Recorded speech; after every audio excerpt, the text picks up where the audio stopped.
पूरे देश में अगर किसी बात की चर्चा है तो मेरठ के सौरभ कुमार राजपूत हत्याकांड की। लोग हैरान हैं यह सोचकर कि कैसे एक पत्नी अपने प्रेमी के साथ मिलकर अपने पति की इतनी दर्दनाक हत्या कर सकती है। 18 मार्च को जिस दिन इस केस का खुलासा हुआ, उस दिन से नए नए खुलासे हो रहे हैं। जेल में बंद सौरभ के हत्यारे साहिल और मुस्कान ने पुलिस और जेल प्रशासन से चौंकाने वाली मांग रखी है। दोनों ने केस लड़ने के लिए सरकारी वकील की मांग की है।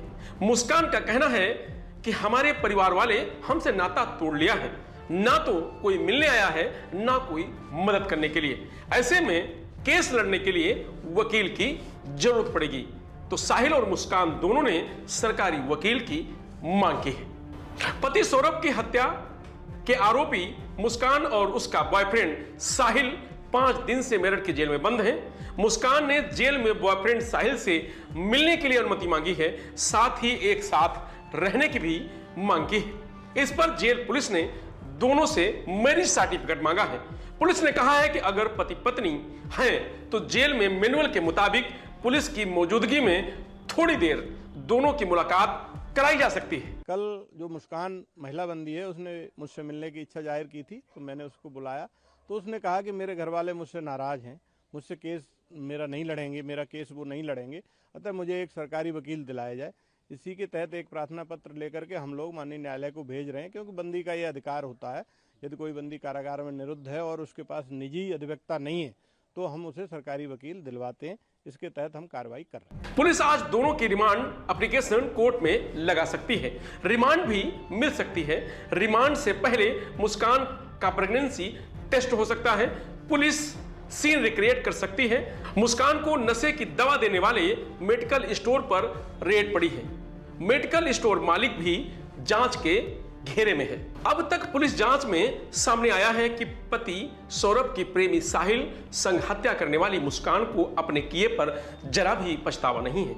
मुस्कान हत्या के दूसरे ही दिन प्रेमी साहिल के साथ शिमला, मनाली और कसौल घूमने निकल गई। पुलिस की जांच और कैब ड्राइवर से पूछताछ में सामने आया है कि इस ट्रिप का पूरा खर्चा मुस्कान ने ही उठाया था। मुस्कान हर पेमेंट ऑनलाइन अपने फोन से करती थी, कैश कहीं नहीं दिया। ड्राइवर ने बताया कि दोनों के पास कैश नहीं था, सारे पेमेंट ऑनलाइन हो रहे थे। अगर गांजा या ड्रग्स लेते तो उसके लिए नगद रुपया देना पड़ता, जो उनके पास नहीं था। ड्राइवर के मोबाइल में मुस्कान की कई फोटो मिली हैं। पुलिस ने कैब ड्राइवर का मोबाइल भी चेक किया है। मोबाइल में मुस्कान की कई तस्वीरें मिली हैं। इसमें कुछ तस्वीरें ट्रिप की भी हैं। माना जा रहा है कि ये तस्वीरें कैब ड्राइवर ने चोरी छिपे क्लिक की होगी। कैब ड्राइवर 14 दिन में मुस्कान के काफी करीब आ गया था। दोनों की अच्छी दोस्ती हो गई थी। मुस्कान ने अपने प्राइवेट सोशल मीडिया अकाउंट से भी अजब सिंह, जो कैब का ड्राइवर है, उसको जोड़ लिया था। इससे आप अंदाजा लगा सकते हैं।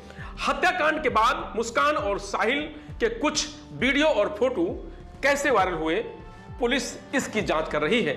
माना जा रहा है कि ड्राइवर अजब सिंह ने ही इन वीडियो और फोटो को लीक किया है। वही पुलिस इन वीडियो फोटो की जांच कर रही है, कहीं ये फर्जी तो नहीं है। तीनों के मोबाइल फोरेंसिक टीम को दिए गए हैं। वही पुलिस साहिल और मुस्कान का रिमांड रीएप्लीकेशन डालेगी। पुलिस इन दोनों को सबूतों के तस्दीक के लिए बुलाएगी। एसपी सिटी आयुष विक्रम सिंह ने बताया कि जो वीडियो वायरल हो रहे हैं उसकी जांच की जा रही है। मुस्कान, साहिल और सौरभ तीनों की कॉल डिटेल, तीनों के मोबाइल भी चेक होंगे। मोबाइल फोरेंसिक टीम को दिए जाएंगे। पुलिस का कहना है कि अगर जरूरत पड़ी तो मुस्कान, साहिल को हिमाचल ले जाया जाएगा। कैब ड्राइवर को भी जरूरत पड़ने पर शिमला, मनाली ले जाया जाएगा, ताकि जिन होटलों में मुस्कान, साहिल रुके, कहां गए, ट्रिप पर क्या क्या किया, इसकी जांच हो सके।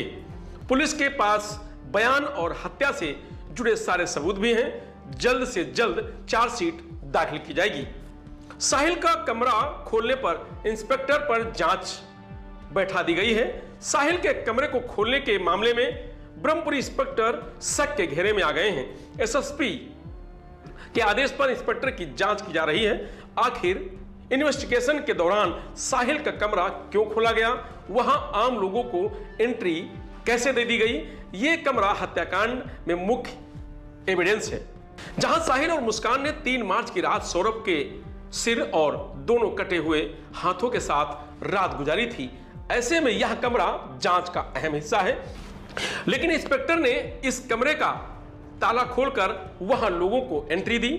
शक है कि कहीं मनसा सबूतों से छेड़छाड़ की तो नहीं थी।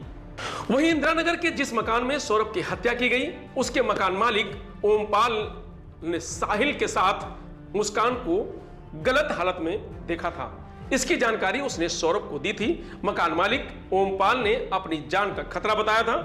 मकान मालिक के घर के बाहर एक पुलिसकर्मी तैनात किया गया है, जो दिन रात वहां ड्यूटी दे रहा है। जिस घर में मुस्कान ने सौरभ की हत्या की, उस घर की बालकनी में अभी भी मुस्कान सौरभ के कपड़े सूख रहे हैं। घर में ताला लगा हुआ है, लेकिन बालकनी में नई वॉशिंग मशीन रखी है, जिस पर रिबन चढ़ा है और उसका कर्टन भी मशीन के ऊपर रखा है।